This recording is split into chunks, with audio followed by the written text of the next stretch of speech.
G'day mates. Australia may be famous for its sun-soaked beaches, unique wildlife and laid-back lifestyle, but there's a dark side to the land down under. From its beginnings as penal colony to its modern-day cities, Australia has a history marked by outlaws, gangsters and notorious criminals who have shaped the country's identity in unexpected ways. This is the land built by survivors and rebels, with a vast and rugged landscape made it easy for criminals to disappear and hard for the law to catch up. Today, I'm diving into some of Australia's most infamous criminals, with each story being wild and twisted as the Australia outback itself. From Ned Kelly, the legendary bushranger who stood against colonial authorities, to Ivan Milat, the terrifying backpacker killer who hunted tourists in secluded forests. These forests reveal a raw, gritty side of Australia that most people never see. So buckle up as we deep dive into the lives of these unforgettable figures and uncover crimes, chaos and mysteries of the Australia's most notorious criminals. But first, if you're new to the channel, welcome. If you come back from past videos, welcome back. If you don't know, we have a goal of 1,000 subs to try and get to, and we're getting closer every day. Literally, yesterday's video, day before videos, we're getting about 20 subs per video. So, all them subs, thank you so much. And all I wanted to quickly say was, yeah, a sub does help a lot. Because these videos are hard to make. These are so hard to make. Take a lot of time. But I appreciate you. I stream every night, Trey on Twitch.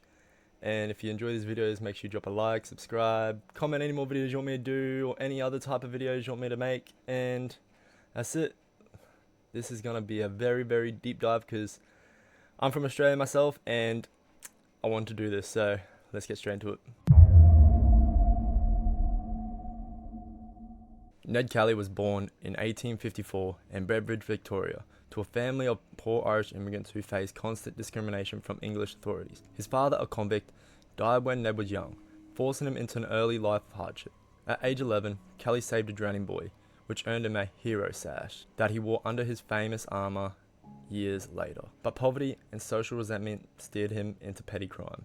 But by his late teens, he had several minor run-ins with the law. The Kelly gang and outlaw fame. After a warrant was issued for his mother's arrest, Kelly turned his fury on the police.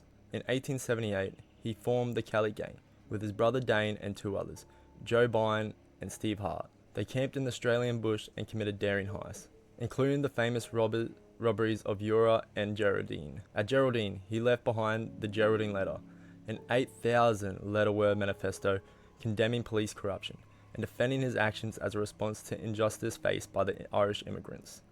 Ned's letters outline a bold, complex character, a young man driven by poverty but principled in his hatred of authority. The Glenrowan Siege and his iconic armour. The gang's most famous act was the Glenrowan Siege in 1880, where they prepared for an epic showdown with police. Using iron-ploughed moldboards, they made suits of armour becoming invincible. As bullets bounced off Kelly's chest and helmet, he became almost a mystical figure. However, the police shot him in the leg, ending his defiance. Ned Kelly was sentenced to hang for murder, and his trial became a spectacle. Despite growing public support for him, he was executed in 1880, saying the famous last words, "Such is life." Kelly remains a national icon, symbolizing a mix of resistance, rebellion, and tragedy. Ivan Milat was born in 1944 in Sydney to a troubled large family. His early life was marked as violence and lack of moral guidance, with several of Milat's siblings becoming notorious criminals as well. But by his teenage years, he had criminal record that hinted at a darker impulse to come. From 1989 to 1993, Milat targeted young, adventurous backpackers, primarily hitchhikers, and lured them into the isolated Belongo State Forest. His method was chilling. He would offer rides to victims, leading them to the woods, where he inflicted torturous and ritualistic violence upon them. Police discovered these bodies, bound, mutilated, concealed in shallow graves, sparking national-wide fear, especially among travellers. The police struggled to find a solid lead until 1993, when British tourist Paul Onions came forward with a story. Years earlier, Onion had been picked up by Milat, but managed to escape when he sensed something was wrong. His testimony provided a breakthrough police needed, leading them to Ivan Milat's home, where they found possessions belonging to the murdered backpackers. In 1996, Milat was convicted of 7 counts of murder and sentenced to life without parole. He remained stubborn, maintaining his innocence, which he proclaimed in a final letter before his death in 2019.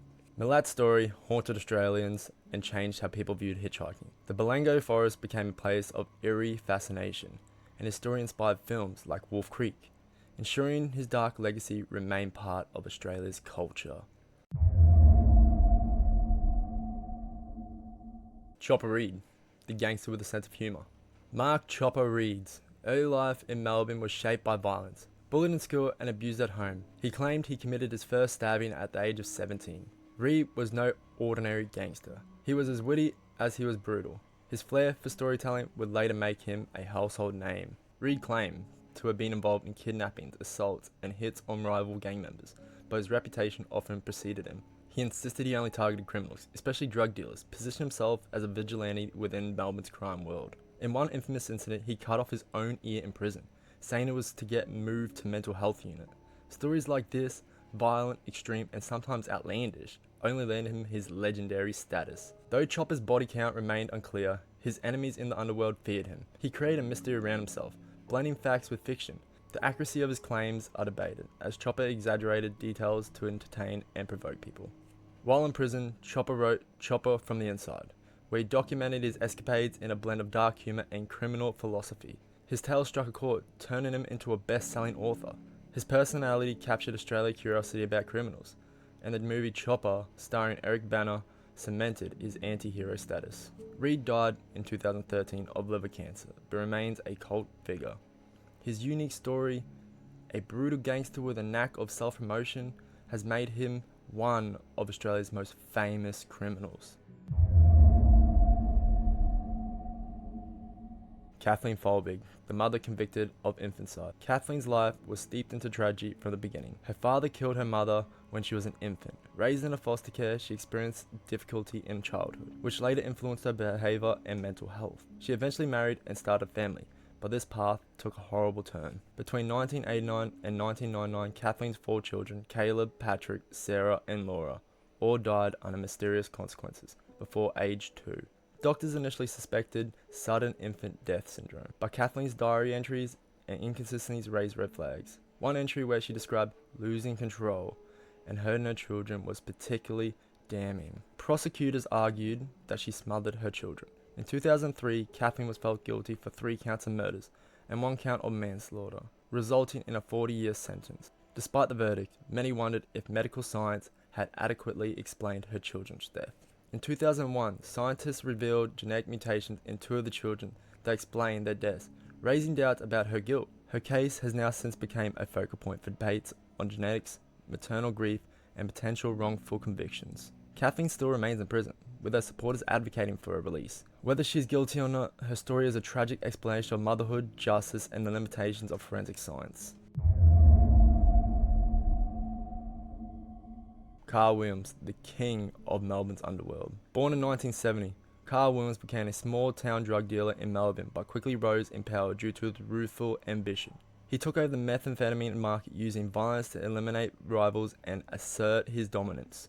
His feud with the Moran family, powerful crime bosses, escalated the violence to extreme levels, with hits ordered on both sides. From the 1990s to the 2000s, Melbourne witnessed a series of brazen public killings. Williams orchestrated murders with brutal efficiency, including that one of Jason Moran, a rival gang leader who was shot while sitting in a van with his children. The brutality of killing left the city in constant state of tension. In 2004, Williams was arrested on drug trafficking charges. With evidence mounting against him, he pleaded guilty of 3 murders and was sentenced to life without minimum of 35 years. He cooperated with police hoping for a reduced sentence, but continued to attract enemies. In 2010, William was beaten to death with an exercise bike part by another inmate, likely due to fears that he would reveal information about corrupt officials and gang members. His death marked a brutal end to his regime, silencing any secrets he might have shared. Williams' life and death inspired the popular TV series Underbelly, which dramatized the gangland wars. His legacy remains dark but yet captivating, showing the devastating effects of unchecked ambitions and violence in the underworld. Each of these stories reveals more than criminal acts. They showcase complex personalities, historical contexts, and the lasting impact on their actions on Australia's society. Whether through cultural myth, mystery, or fear, these criminals have left a mark on history in Australia. And that is 5 of the most notorious criminals in Australia. If you enjoyed this video, make sure you like, comment any videos you want me to do, and turn that notification bell on because I'm daily uploading. And I stream nightly at Twitch, so come join.